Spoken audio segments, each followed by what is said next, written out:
বলছি। শকুন্তলা পার্ক, বেহালা চৌরাস্তায় আমি থাকি। আমার হাঁটুর প্রবলেম এত হয়েছিল, মানে আমি গত 15 বছর ধরে আমি হাঁটুর প্রবলেমে ভীষণ ভুগছিলাম।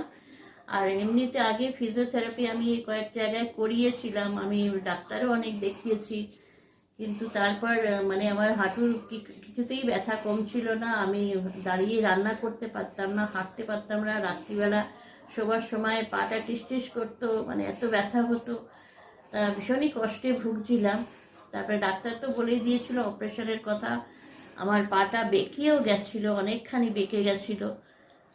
তারপরে আমি চিন্তা করলাম যে একজন ভালো, আমি তো করেছি অনেক জায়গায় ফিজিওথেরাপি, কিন্তু একজন ভালো ফিজিওথেরাপিস্ট আমি যদি পাই, তাহলে যদি আমার উন্নতি হয়, কিছু পায়।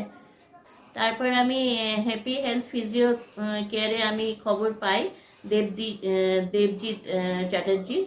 তা আমি ওনার সাথে যোগাযোগ করি। উনি আমার মানে আসেন, বাড়িতে আসেন, এসে আমার ফিজিওথেরাপি মোট আমি 2 মাস নাগাদ আমি এটা করি। করার পর আমি অনেক ভালো আছি। আমি এখন ভালোভাবে মানে দাঁড়িয়ে আমার যতটুকুনি রান্না বান্না করার, এখানে ওপরে একটু যাওয়া, কোনো অসুবিধাই হচ্ছে না। আমি একটু হাঁটতেও পাচ্ছি ভালোভাবে। মানে এখন আমি অনেক ওনার তত্ত্বাবধানে আমি অনেকই ভালো আছি। আমার পাটা যেটা বেঁকে গেছিল সেটা অনেকখানি সোজা হয়েছে, আর আমি এখন অনেকই ভালো আছি। তা আমি ওনার কথাই বলছিলাম যে ওনার সাথে যোগাযোগ করলে আপনাদের কোনো অসুবিধা হবে না, আপনারা খুব ভালো থাকবেন আমার মতন। আমি খুব ভালো আছি।